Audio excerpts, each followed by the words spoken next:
2023년 지방직국어 행정학 최종 모의고사 해설 강의를 시작하겠습니다. 1번 문제입니다. 정치와 행정에 대한 설명입니다. 옳은 거는요.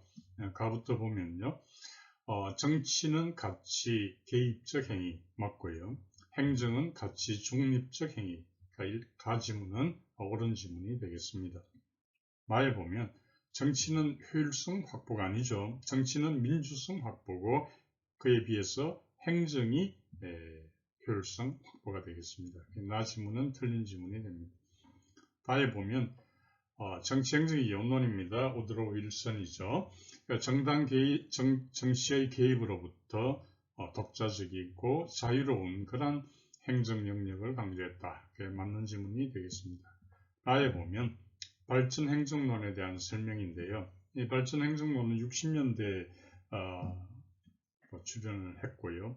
그래서 이 발전행정론은 그 특징이 불균형적인 발전이다. 그러니까 예를 들어서 어떤 우선적으로 육성해야 될 그런 산업이 있다면 그 산업을 우선적으로 육성하는, 즉 불균형적인 발전을 하나의 특징으로 하는 게 이 발전행정론이 됩니다.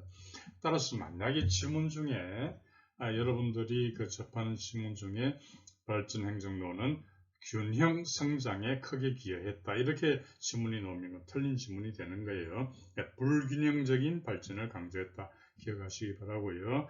나 지문을 보면 발전행정론은 여전히 행정우위론의 입장입니다. 그래서 지문에 보면 정치우위론의 입장이라 했잖아요. 네, 틀린 지문이 되겠습니다.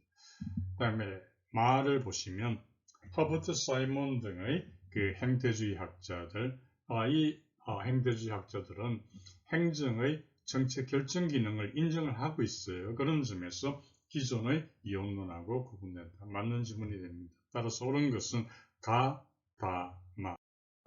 답은 1번이 되겠습니다. 이번엔 정부 규모 팽창에 대한 이론입니다. 출제 가능성이 있는 문제니까 잘 정리하시기 바랍니다. 기억부터 보면 전이 효과. 그래서 이건 피콕과 와이즈먼이라고 하는 학자가 제시한 건데요. 그러니까 전쟁을 수행할 때는 많은 경비가 들어가겠죠, 그죠? 그럼 전쟁으로 인해서 조세가 정액이 되는데, 그럼 전쟁이 끝나면 이전으로 돌아와야 되겠죠.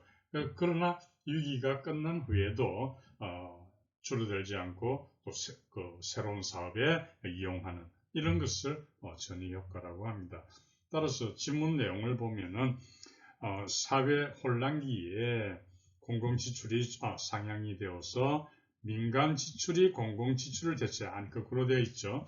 공공지출이 민간지출을 대체, 그렇게 돼야 됩니다. 정리해서 이야기하면 전이효과라고 하는 것은 전쟁 같은 경우에 국가 경비가 급증하게 됩니다. 그런데 전쟁이 끝난 이후에도 그 높은 조세 수준이 그대로 유지되는 현상을 전이효과라고 합니다.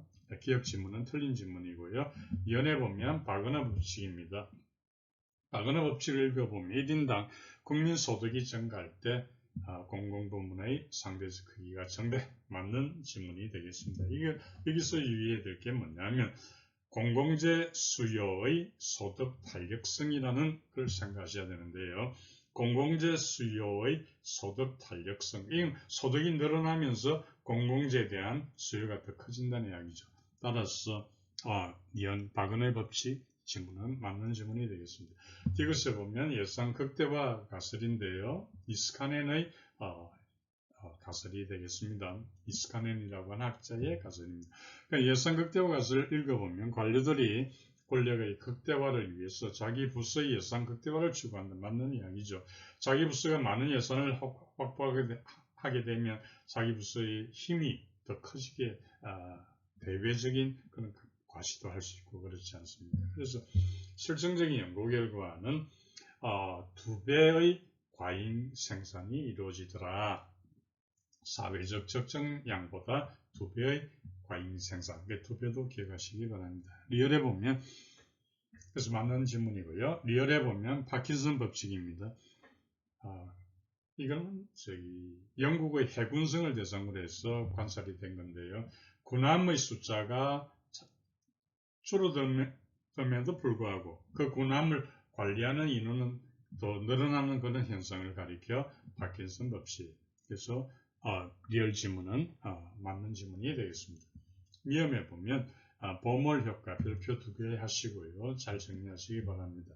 이 버몰 효과라고 하는 것은 뭐냐면 정부가 공급하는 서비스는 노동 집약적인 서비스의 특징을 지닌다. 노동 집약적인 서비스니까 예를 들어서 서너 명이 충분히 해낼 수 있는 일도 8명, 9명 이렇게 들어가기 때문에 결과적으로 임금이 늘어나게 되고 그것은 국가 재정이 더욱더 정부 지출이 늘어나는 그런 현상이다. 그러면 미음 지문에 보면 생산 비용이 상대적으로 빨리 하락이 아니고 빨리 증가해서 상승해서 정부 지출이 증가하는 현상 이렇게 보셔야 맞는 지문이 됩니다.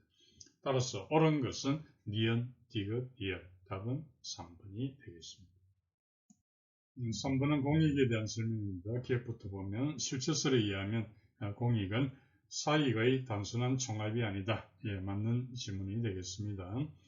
니은의 과정설입니다. 과정설은 어떻게 보는가 하면 공익이라고 하는 것이 사익을 민주적으로 조정하는 과정을 통해서 만들어진다 이렇게 보는 거잖아요. 자, 읽어보면 과정설에 의하면 공익은 사익 간 갈등을 조정, 타협하는 과정에서 산출된다. 맞는 지문이 되겠습니다. 디귿에 보면 실체설은 다원적 민주주의에 도움을 준다. 아니죠. 이 실체설은 비민주적인 그런 관점을 가지고 있습니다. 오히려 다원적 민주주의가 아니고요. 전체주의라든지 권위주의 이런 쪽하고 가깝다 이렇게 볼 수 있습니다. 그러니까 디귿 지문은 틀린 지문이 되겠고요. 다음에 리얼 보면 홉스와 벤덤은 모두 과정설을 주장했다. 네, 맞는 지문이 되겠습니다. 실체설을 주장했던 사람이 플라톤이고 또 아리스토텔레스였죠. 홉스 이야기는 맞습니다. 따라서 옳은 것은 기억, 니은, 리얼, 디귿만 제외한 나머지 세 개는 옳은 지문. 답은 3번이 되겠습니다.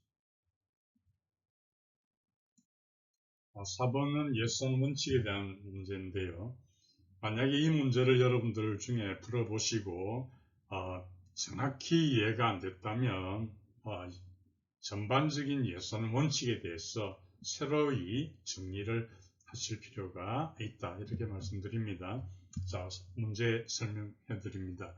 다음 내용에 해당하는 예산 원칙은 무엇인가?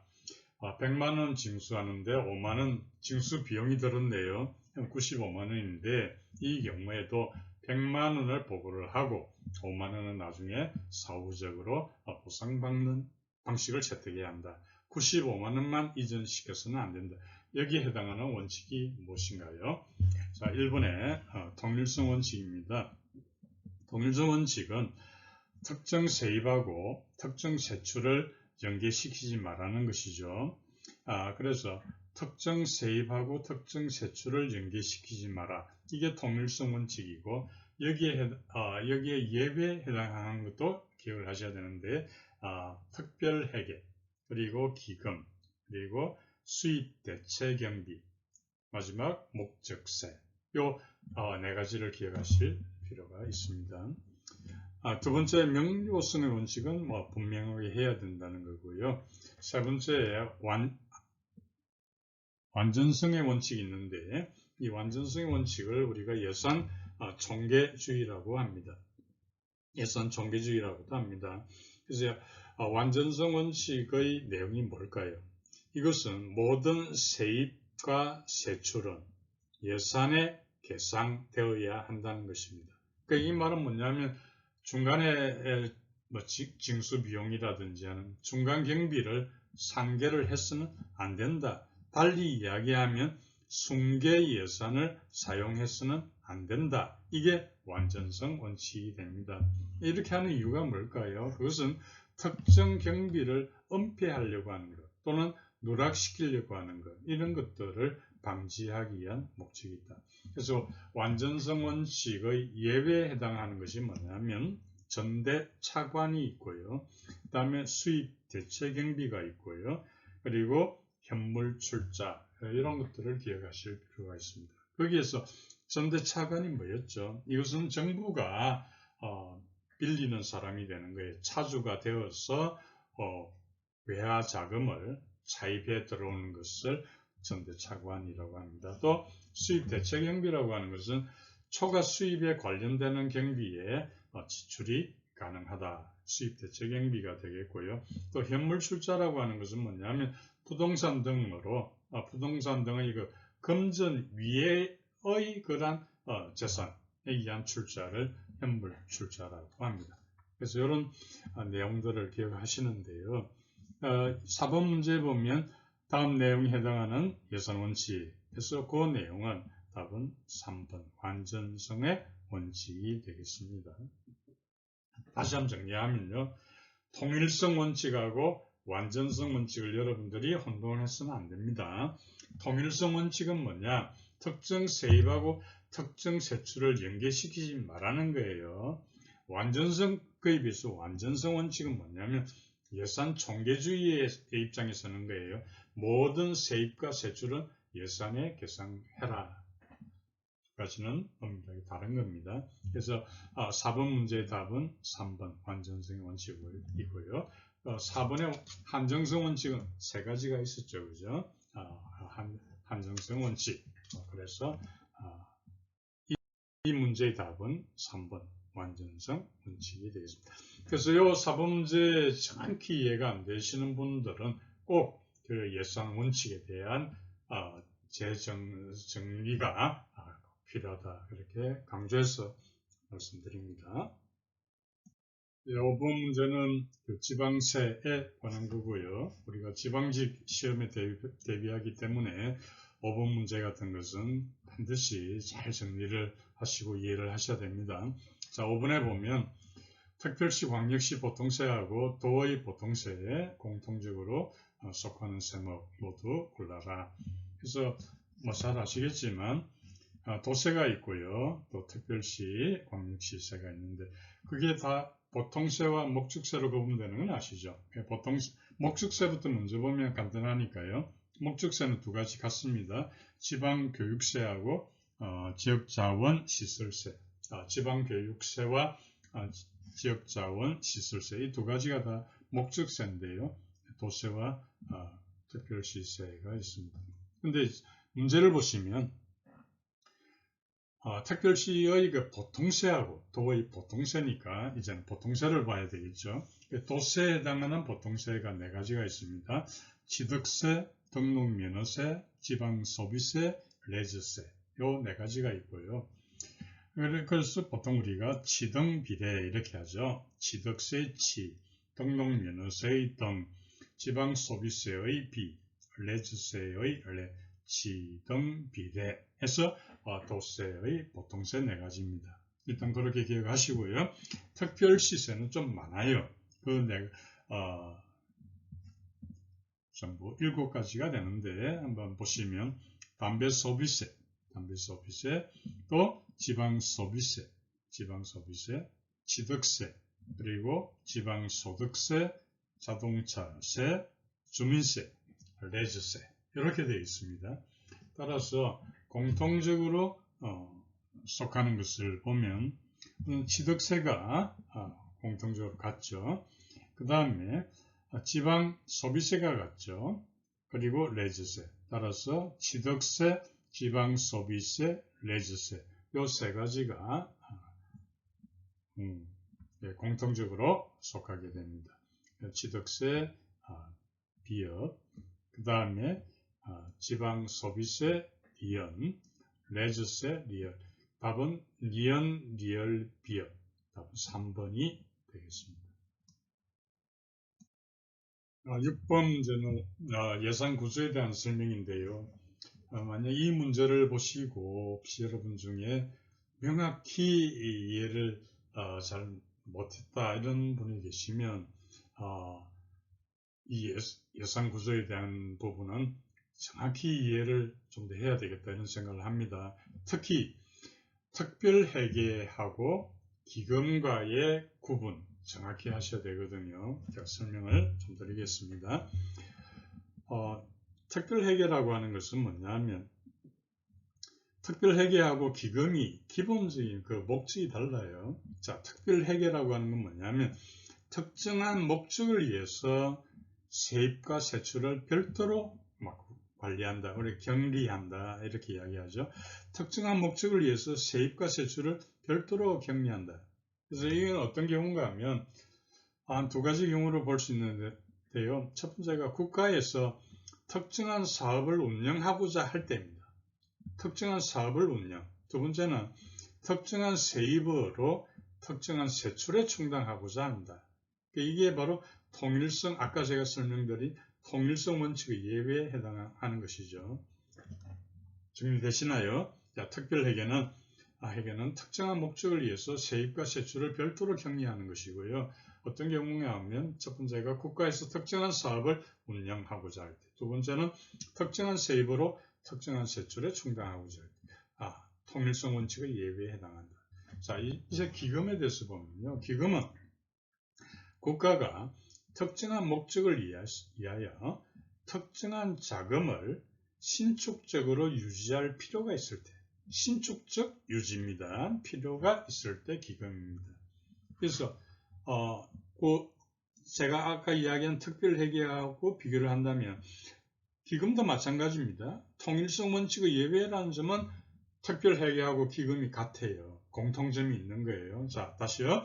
통일성 원칙의 예외라는 점에서는 기금이나 특별회계나 공통점이 있습니다. 그러나 그 기본적인 내용은 제가 설명드린 대로 다릅니다. 잘 기억하시고요. 자, 그러면 문제를 보도록 할게요. 예산 구조에 대한 설명으로 틀린 거 1번 봅니다. 네, 국가가 특정한 목적을 위하여 특정한 자금을 신축적으로 운영할 필요가 있을 때 특별회계를 운영한다. 틀렸죠. 특별회계가 아니고 뭐였나요? 기금을 운영한다. 잘 기억하셔야 됩니다. 2번 보면 기금이 자율성이 더 크죠? 네, 맞습니다. 3번에 정부는 기금 운용 계획안을 회계연도 시 120일 전까지 맞습니다. 국가세정부 제68조를 보시면 120일 전까지 맞고요. 4번에 보면 기재부 장관은 회계연도마다 3분의 1 이상의 기금에 대해서 실태조사. 그래서 기획재정부 장관은요, 회계연도마다 전체 기금 중에 3분의 1 이상에 대해서 실태조사를 해야 되고요.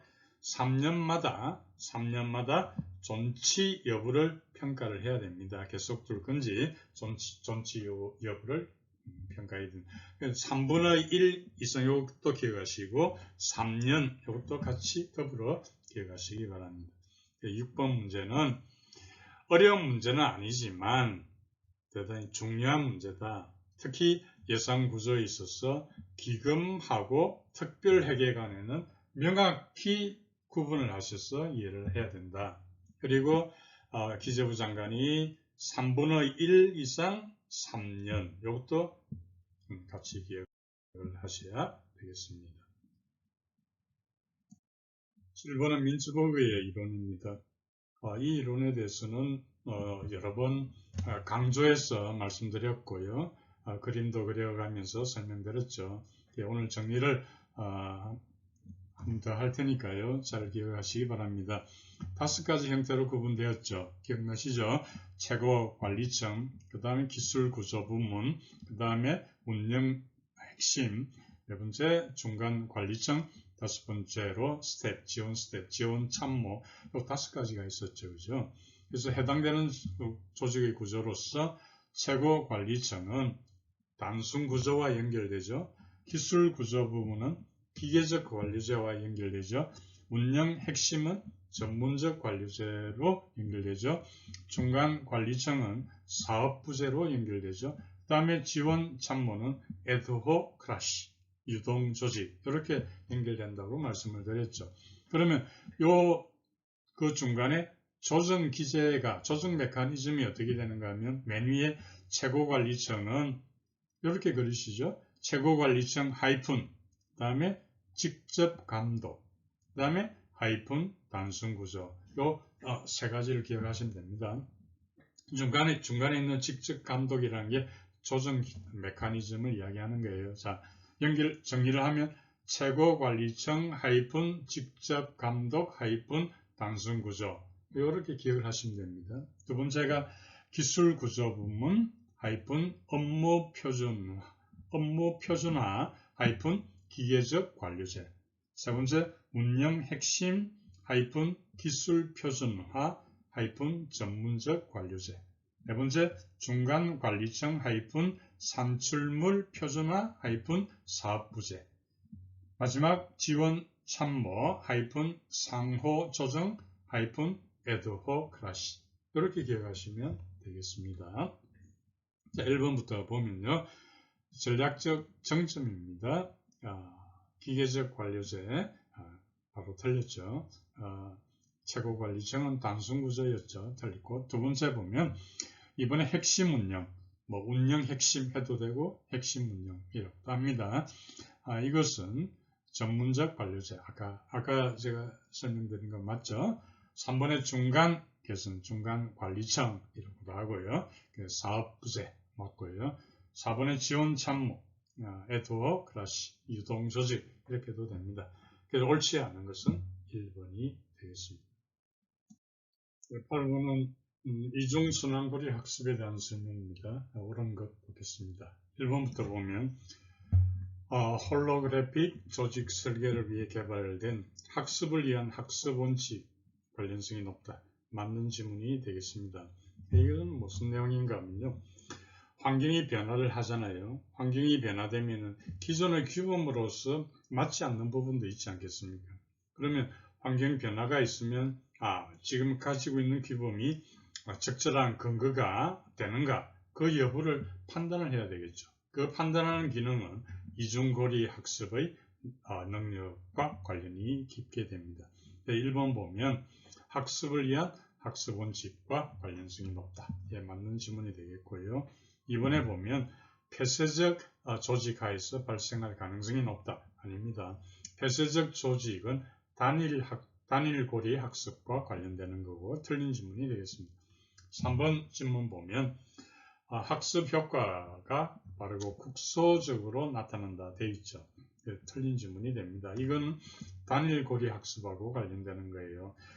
이중고리 학습에서는 학습의 결과가 아주 넓게 광범위하게 확산이 되는 그런 것을 나타내죠. 따라서 3번 질문은 틀린 질문.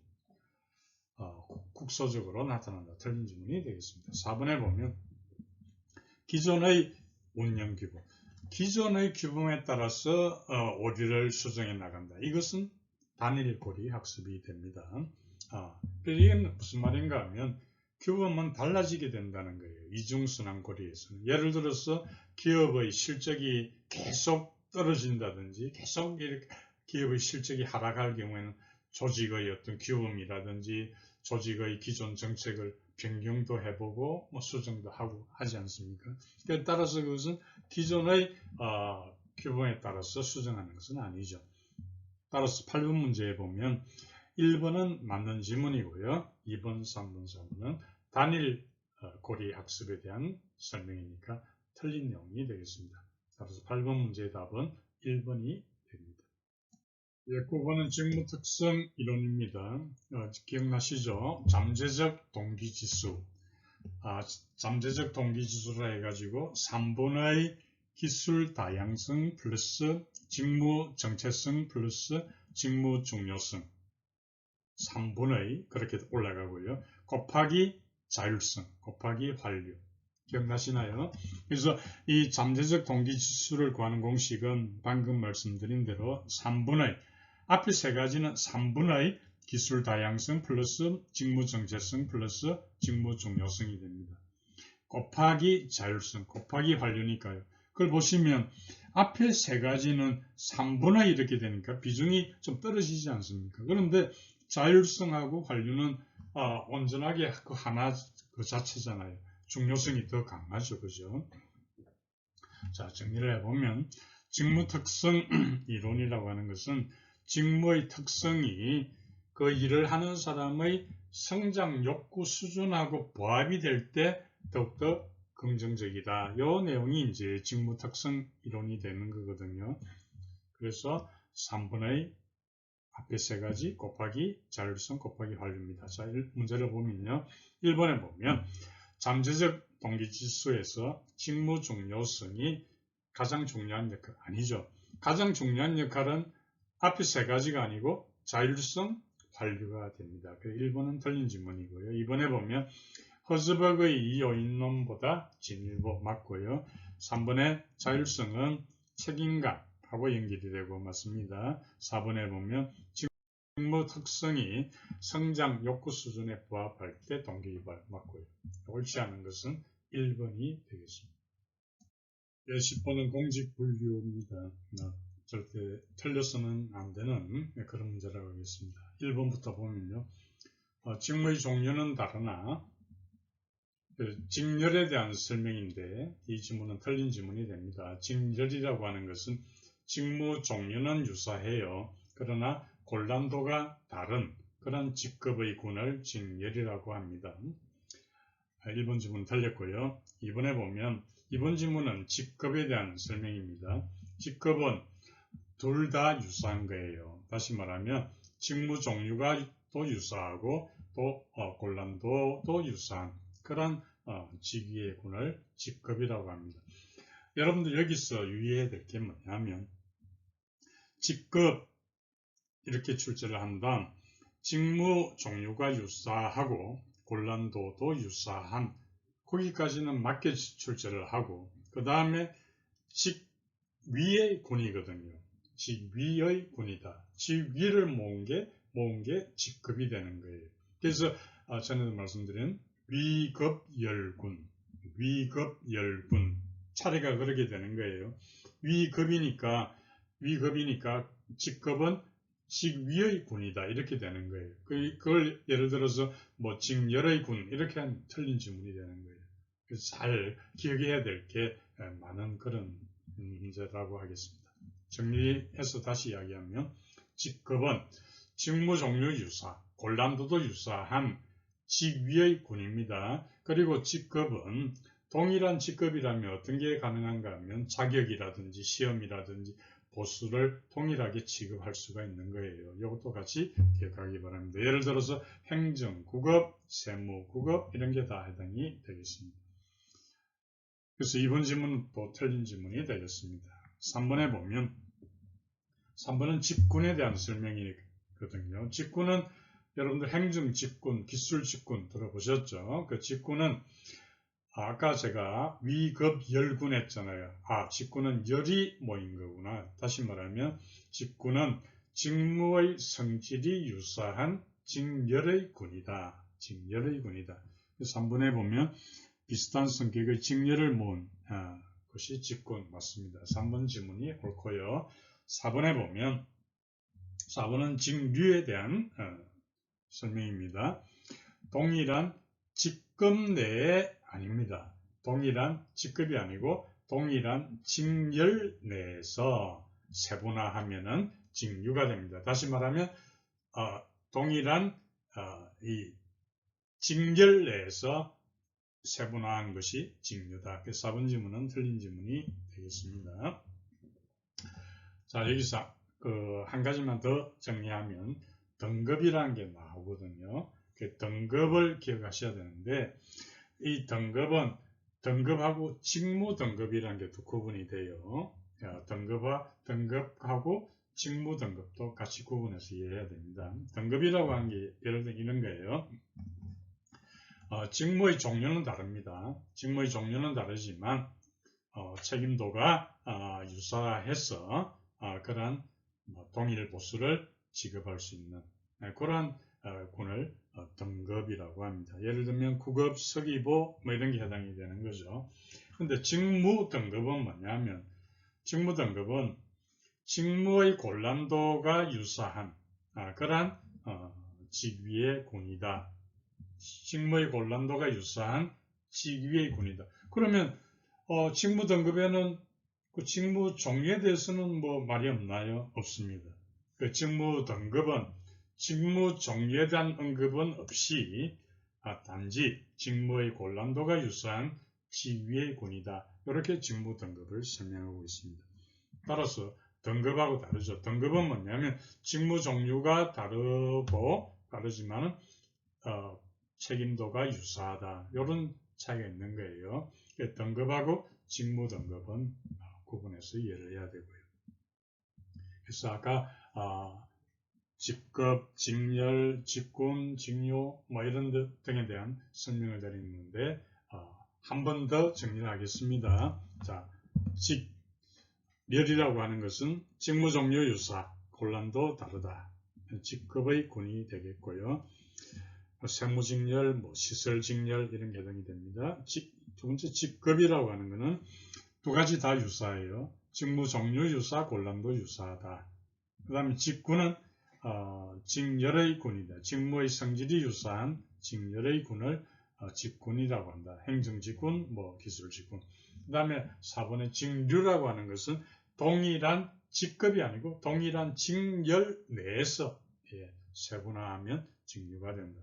그리고 등급하고 직무 등급이 있는데 차이는 직무 등급은 직무 종류에 대한 언급은 없다. 단지 직무의 곤란도가 유사한 직위의 군이다. 그렇게 이해를 하시면 되겠습니다. 그리고 아울러 위급 열군, 그 차례가 위급 열군 기억하시면 되겠습니다. 설명이 됐죠? 예, 넘어가겠습니다. 예, 11번은 타당성에 대한 설명입니다. 간단히 설명드리고 문제를 보도록 할게요. 우선 기준 타당도라는 게 있는데요. 예를 들어서 공무원 시험 성적이 있습니다. 공무원 시험 성적을 아주 높게 받은 사람이 있는데요. 그 사람이 실제 근무 실적도 좋다고 한다면 기준 타당도가 높다 이렇게 얘기할 수 있는 거예요. 두 번째는 내용 타당도입니다.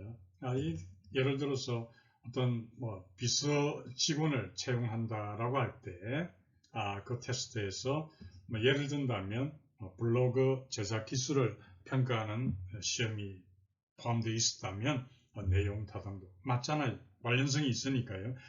내용 타당도가 높다 이렇게 되겠습니다. 세 번째가 이제 구성 타당도인데요.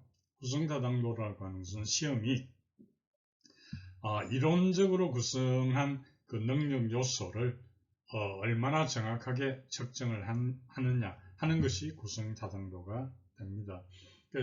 참고로 구성 타당도는 두 가지로 다시 세분화되는데요. 하나가 수렴 타당도라는 게 있고 차별 타당도라는 게 있습니다. 이것도 기억을 하셔야 되는데요.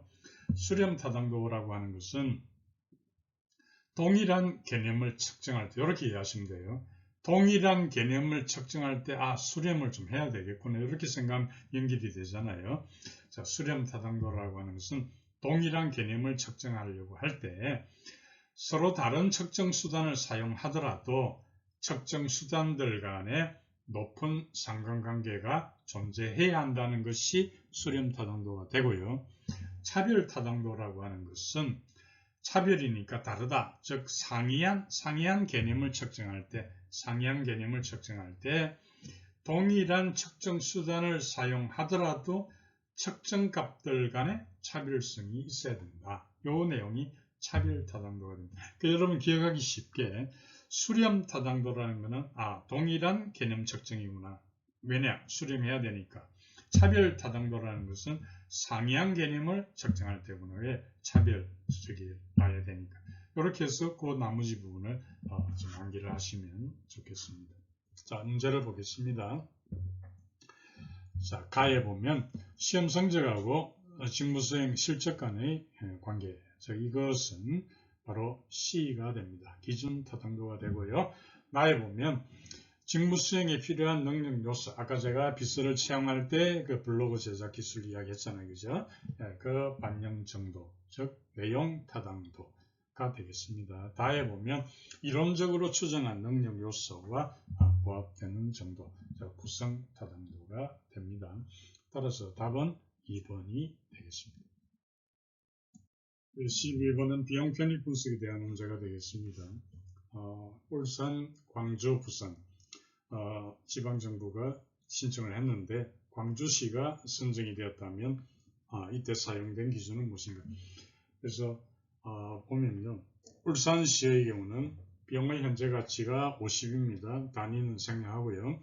다음 편익의 현재 가치 60이니까 MPV 기준에 따르면 MPV는 편익의 순현재 가치 합계 마이너스 비용의 현재 가치 합계거든요. 울산시는 60 마이너스 50은 10이 되고요. 그 다음에 광주시는 100에서 40을 빼면 60이 되고요. 네, 부산시는 400에서 300을 빼면 100이 됩니다. 따라서 가장 큰 MPV는 바로 부산시가 됩니다. MPV 기준에 따랐다면 부산시가 선정이 돼야 되는데 문제에서 보면 광주시가 선정이 되었으니까 MPV 기준은 아니다라는 걸 알 수가 있겠습니다. 그럼 이제 두 번째로 비용 편익 비를 가지고 한번 나눠봅니다. 비용 편익 비라고 하는 것은 비용의 총 현재 가치 분의 편익의 총 현재 가치입니다. 따라서 이 BC 레이시오는 1보다 클 때 경제적으로 타당성이 있다 이렇게 보는 것이에요. 자, 그러면 울산시부터 보면 비용의 현재 가치 50분의 60이니까 1.2가 됩니다. 그 다음에 광주시의 경우는 40분의 100이니까 2.5가 되고요. 부산시의 경우는 300분의 400이니까 1.3 정도가 됩니다. 따라서 광주시가 선정이 되었다는 것은 바로 2번의 광주시가 선정되었다는 것은 두 번째 이야기한 BC 레이시오에 의해서 선정되었다 이렇게 보는 것이죠. 따라서 답은 1번 BC 레이시오가 됩니다. 그 두 번째 지문에 보면 IRR이라고 있는데요. IRR은 내부 수익률이라고 하는 것이에요. 그래서 내부 수익률은 간단히 이야기하면 MPV를 0으로 만드는 할인율이다. 그래서 이것을 최소한의 그런 손익 분기점이라고 들어보셨죠. 브레이크 이븐입니다. 브레이크 이븐 상황을 유지할 때 기대되는 그런 수익률이다. 이렇게 이해하시는데요. 이 IRR에 대해서는 미리 그 최저 한계선을 설정을 해둡니다. 그래서 여러 가지 고려, 정치적인 계산, 기타 고려 등을 통해서 최저 한계선을 설정해 놓고 내부 수익률이 이 선을 넘을 경우에 그 사업을 바람직한 것으로 받아들이기 때문에 여러 가지 제반 조건들이 더 많이 추가가 되는 그런 경우입니다. 이 문제에서는 해당 사항이 없다. 따라서 12번 문제의 답은 1번의 BC 레이시오가 되겠습니다. 13번은 정무행정에서 희소성의 법칙에 대한 설명이 되겠습니다. 정리를 해서 말씀을 드리고 문제를 보도록 할게요. 네 가지 종류가 있었다는 걸 말씀드렸죠. 완만급총, 완만급총 말씀드린 기억나시나요? 그래서 이 네 가지 경우가 세 가지 카테고리에 적용되는 거예요. 계속사업, 또 계속사업 증가분, 그리고 신규사업. 그래서 완만급총의 완부터 보면 이 완만이 완화된 경우는 완화된 희소성의 경우는 자금 여유가 가장 많은 경우에요. 따라서 세 가지 다 커버가 됩니다. 계속사업, 계속사업 증가분, 신규사업 다 동그라미가 되는 거예요. 그 다음에 만성적인 희소성, 이것은 이제 하나가 줄어드는 거예요. 앞에 두 가지 계속사업, 또 증가분은 되는데 신규사업은 곱표가 되겠고 급성 희소성, 이거는 이제 앞에 계속사업만 동그라미고 나머지 두 개는 곱표 해당이 안 되는 거고요. 그 다음에 총의 경우 총체적 희소성은 세 가지 다 안 됩니다. 계속사업도 안 되고 증가분도 안 되고 신규사업도 안 됩니다. 정리가 되시죠? 그래서 만성적 맨 처음에 이야기한 완화된 희소성의 경우는 관련되는 게 PPBS와 해당이 됩니다. 그 다음에 만성적 희소성은 ZBB에 해당이 되고요. 연기준 예산. 그리고 급성 희소성의 경우는 비용 절감을 특징으로 하고요. 그 다음에 총체적 희소성은 회피형 예산 편성을 특징으로 합니다. 그래서 정리를 해서 말씀드리면 완만급총의 순서대로 자금 여유가 나빠지는 것입니다. 그래서 가장 여유가 있는 게 완화된 희소성이다. 그렇기 때문에 세 가지 카테고리 다 커버가 된다. 계속 정가분, 신규 다 되고요. 해당되는 관련되는 형태는 PPBS가 되고요. 그 다음에 만성적 희소성은 하나만 이제 줄어드는 거예요. 신규 사업은 안 되고 기존에 있던 거는 커버가 되는 거예요. 그래서 기존에 있던 거를 좀 더 관리를 해보자 해서 관리의 개선이 이제 특징인데 해당되는 게 ZBB가 된다는 말씀드렸고요. 그 다음에 급성 희소성의 경우는 계속 사업만 되는 거예요. 그래서 이거는 특징이 비용 절감이 되고요. 그 다음에 총체적 희소성. 이거는 세 가지 다 계속 사업, 정가분, 신규 다 할 수가 없는 회피형 그런 예산 편성이 되겠습니다. 자, 그러면 문제를 이제 보도록 할게요. 1번에 보면 급성 희소성 이것은 가용 재원이 계속 사업을 지속할 만큼 충분하지 못한 경우에 발생한다. 아니죠. 급성 희소성은 계속 사업은 가능했잖아요. 그죠? 계속 사업은 가능했고 단지 정가분하고 신규 사업은 안 되죠. 그 1번 지문이 틀린 지문이 되겠습니다. 2번에 보면 완화된 희소성입니다. 자금 여유가 가장 좋다 그랬죠. 세 가지 다 된다 그랬죠. 그 정부가 현존 사업 계속하고 새로운 공약 맡을 수 있다. 맞습니다. 충분한 자원 가지고 있다. 맞는 내용이 됩니다. 3번에 보면 만성적인 희소성. 관리 개선에 역점입니다. 그래서 ZBB가 해당이 된다는 말씀드렸죠. 맞고요. 4번의 희소성은 정부가 얼마나 원하는가에 대해서 얼마나 보유하고 있는가 맞고요. 옳지 않은 것은 1번이 되겠습니다. 자, 그럼 제가 관련 문제를 한 가지만 더 출제할 테니까 한번 맞춰보시죠. 자, 다음 중 희소성 연결이 잘 못된 것은 자, 1번입니다. 총체적 희소성 하이픈 하시고 회피형 예산 편성 2번입니다. 만성적 희소성 하이픈 하시고 지출 통제보다 관리 개선의 역점 3번입니다. 급성 희소성 하이픈 하시고 신규 사업에 대한 분석 평가가 소홀 신규 사업에 대한 분석 및 평가가 소홀하다 4번입니다. 완화된 희소성 하이픈 하시고 사업 개발을 중시. 자, 그러면 희소성 연결이 잘못된 것은 몇 번인지요? 답은 3번이 되겠습니다. 3번의 신규 사업에 대한 분석 및 평가가 소홀하다. 이것은 만성적 희소성을 가리키는 것이죠. 그래서 틀린 지문이 되겠습니다.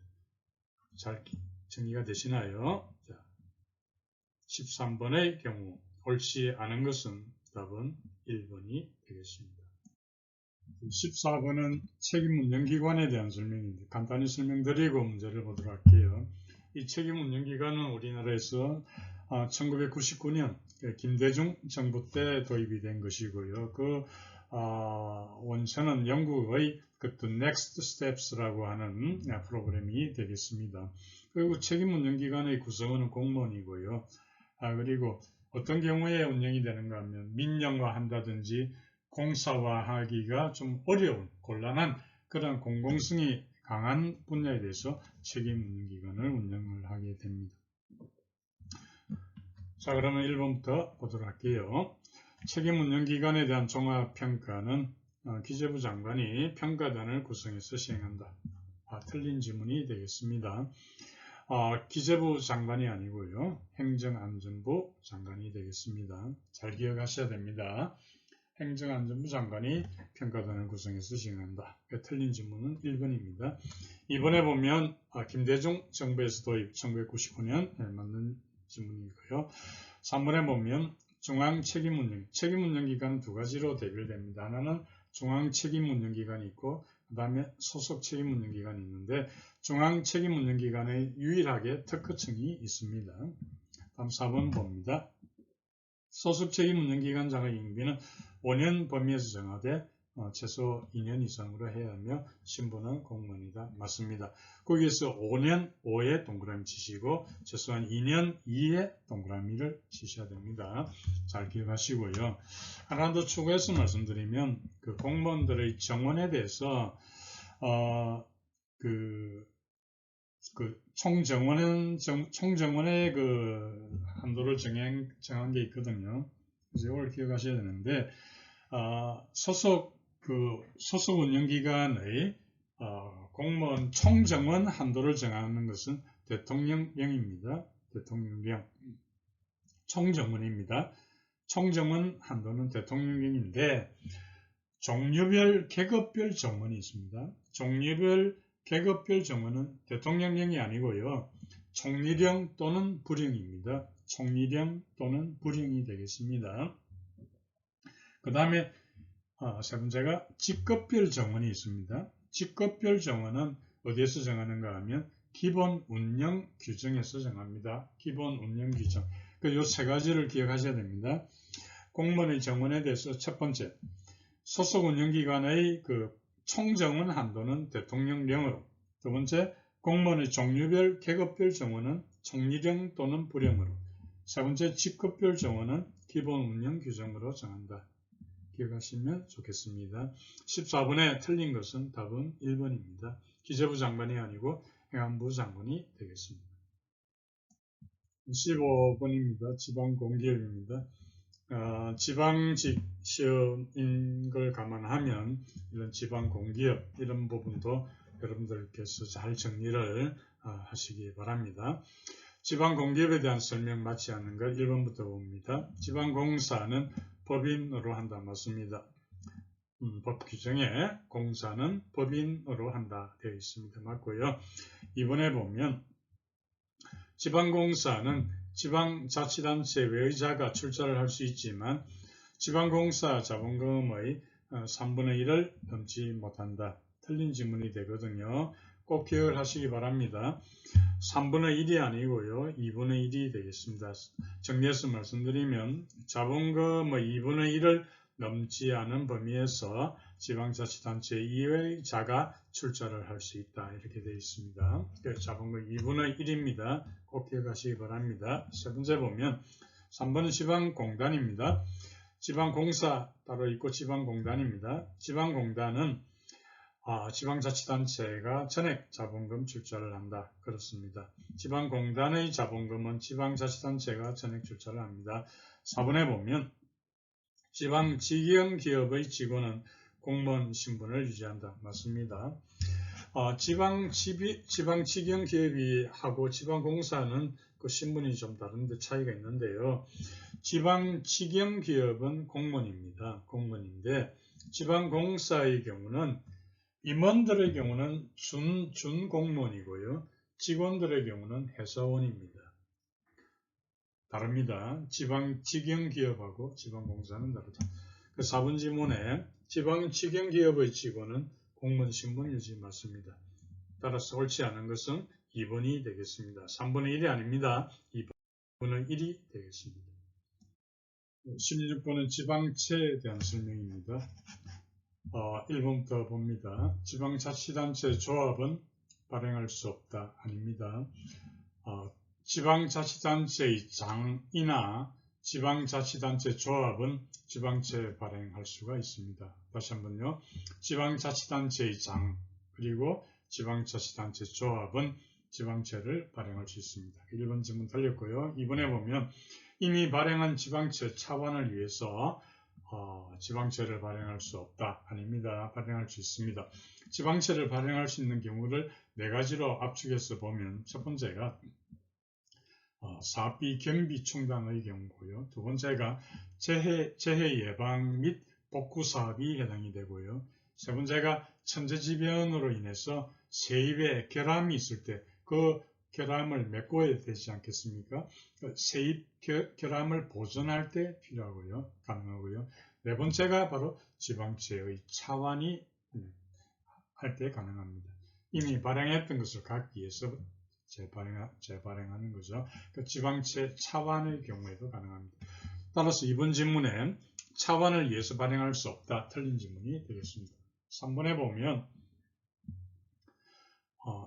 제주특별자치도지사는 도의회 의결을 마친 후에 외차 발행하고 지방채 발행 한도 범위를 초과해서 발행할 수 있다. 맞습니다. 제주특별자치도에 대한 특별 조항이 되겠습니다. 맞는 내용이고요. 4번에 보면 외차를 발행할 경우에는 지방채 발행 한도의 범위라고 하더라도 지방의회 의결을 거치기 전에 기재부 장관 승인을 받아야 한다. 4번 질문은 어떻습니까? 맞습니까? 틀립니까? 4번 질문은 틀린 질문이 됩니다. 잘 기억을 하셔야 됩니다. 왜 틀렸는가 하면 지방채 발행 한도액 범위라고 하더라도 외채 발행의 경우에는 지방의회 의결을 거치기 전에 기획재정부 장관 승인이 아니고요. 행정안전부 장관 승인을 받아야 됩니다. 그래서 4번 질문이 틀린 거예요. 잘 기억하시고요. 옳은 것은 3번이 되겠습니다.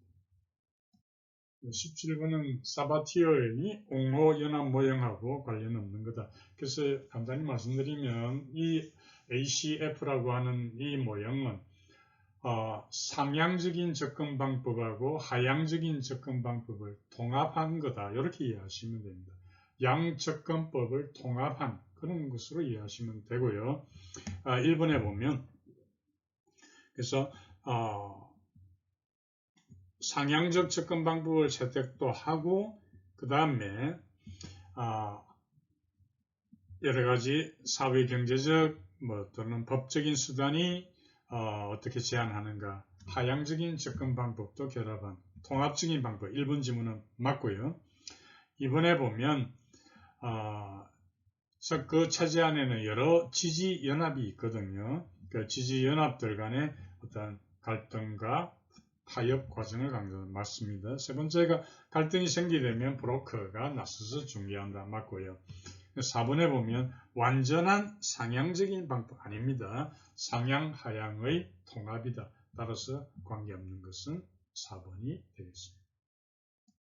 18번은 주민소환제도 또 지방직 시험이고 하기 때문에 절대 틀려서는 안 되는 그런 문제입니다. 잘 정리를 하셔야 됩니다. 100분의 10, 100분의 15, 100분의 20 무엇을 가리키는가 잘 아시겠죠? 자, 1번부터 봅니다. 기초자치단체장의 소환 청구 요건은 총수의 100분의 15 이상 맞습니다. 광역시가 100분의 10 이상, 기초단체장이 100분의 15 이상, 의원들의 경우는 100분의 20 이상이 됩니다. 따라서 1번 질문은 바르게 제시된 거죠. 맞습니다. 이번에 비례대표 의원은 대상이 아닙니다. 맞고요. 3번을 보시면 꼭 기억하셔야 됩니다. 주민소환 투표권자 연령은 주민소환 투표율 현재입니다. 맞는 질문이 되겠고요. 4번에 보면 주민소환 투표권자의 5분의 1 이상이 아니고요. 3분의 1 이상이 참여해야 됩니다. 그리고 그러면 이 투표가 어떻게 확정이 되나요? 과반수 찬성으로 확정이 됩니다. 3분의 1 이상 투표를 해서 과반수 찬성으로 확정이 되는데요. 개표를 아예 하지 않는 경우는 투표자 수가 3분의 1에 미달될 때 그렇습니다. 3분의 1에 미달될 때 개표를 하지 않습니다. 암기해야 될 수치가 많이 있죠. 그죠? 잘 기억을 하셔야 됩니다. 그래서 18번 문제의 답은 4번이 되겠습니다. 19번은 사이버네틱스에 대한 문제입니다. 간단히 설명드리고 문제를 보도록 하겠습니다. 우리가 이 모형은 환류를 통해서 자신의 행동을 스스로 조정하는 걸 강조합니다. 자동 온도 조절 장치 같은 게 있죠. 자동 온도 조절 장치 같은 것은 모든 변수에 관심을 가지는 게 아니고 한정된 범위의 변수에만 관심을 가집니다. 따라서 그러한 단순화에 의해서 불확실성을 통제를 하려고 하는 것이죠. 그리고 이 사이버네틱스는 시행착오적인 학습을 강조합니다. 그래서 이것은 합리 모형에서 말하는 인과적 학습하고 대비되는 하나의 도구적 학습이다. 이렇게 이해하시면 되겠습니다. 합리 모형은 인과적 학습, 근데 이 사이버네틱스는 도구적 학습 내지는 시행착오적인 학습이다. 이렇게 이해하시면 되고요. 만약에 어떤 결과를 낳았는데 그 결과가 허용할 만한 수준에 들어가면은 그대로 그걸 가지고 가면 되고요. 만약에 결과가 허용할 만한 수준에 미달될 때는 그 해오던 SOP, 표준 운영 절차를 수정을 하게 되는 것입니다. 그리고 이 사이버네틱스는 목적이 따로 없습니다. 우리가 이것을 뭐라고 나타내는가 하면 비목적적인 적응 모형이다. 이렇게 나타내거든요. 비목적적인 적응 모형이다. 그 말 다시 이야기하면 규칙에 단순히 따라가기만 하면서 어떤 결정이 내려진다. 이렇게 이해를 하시면 되겠습니다. 자, 문제를 봅니다. 1번에 사이버네틱스 모형은 도구적 학습 맞습니다. 합리 모형하고 대비되는 거죠. 두 번째 보면 뚜렷한 목적을 가지고 참여한 거 아닙니다. 비목적적 적응 모형이라고 했죠. 2번이 옳지 않는 질문입니다. 세 번째 보면 결과가 허용할 만한 수준에 있다? 그러면 현재의 SOP를 그대로 운영하면 되는 거예요. 맞는 내용이고요. 네 번째, 합리 모형하고 가장 대립된다. 그렇습니다. 합리 모형에서는 인과적 학습을 강조했는데 사이버네틱스 모형은 도구적 학습, 시행착오적인 학습을 강조했다. 따라서 옳지 않은 것은 2번이 되겠습니다. 네, 20번 문제는 등비비의 관증형 형성 모형입니다. 이 모형은 설명할 부분이 많이 있습니다만 꼭 필요한 내용만 압축해서 설명드리도록 하겠습니다. 그리고 난 뒤에 문제를 풀어보도록 하겠습니다. 우선 이 관증 형성 모형에서는 예산의 유형을 4가지로 구분합니다. 잘 아시겠지만 핵심 예산, 그 다음에 관청 예산, 그리고 사업 예산, 마지막 초사업 예산, 이 4가지 유형으로 구분하거든요. 그럼 이 예산의 특징, 각 예산의 특징이 뭔가 하면요. 핵심 예산은 자체 운영 경비 같은 게 포함이 되고요. 두 번째 이야기한 관청 예산은 뭐냐면 핵심 예산에다가 더하기 민간 지출 예산이 들어갑니다. 사업 예산, 세 번째 그 사업 예산이라고 하는 것은 관청 예산에다가 플러스 다른 기관에 이전하는 예산도 포함됩니다. 다른 기관에 이전하는 예산 어떤 게 있을까요? 지방교부세 같은 게 해당이 되겠습니다. 다음 마지막 초사업 예산입니다. 이것은 영향력을 미칠 수 있는 다른 부처의 예산을 초사업 예산, 이 4가지로 구분하거든요. 그럼 해당되는 각 예산의 유형별 해당되는 관청의 유형을 보면요. 맨 위에 첫 번째 이야기 핵심 예산은 전달기관이 해당이 됩니다. 전달기관의 대표적인 예로 경찰청이라든지 혹은 검찰청 같은 게 해당이 되고요.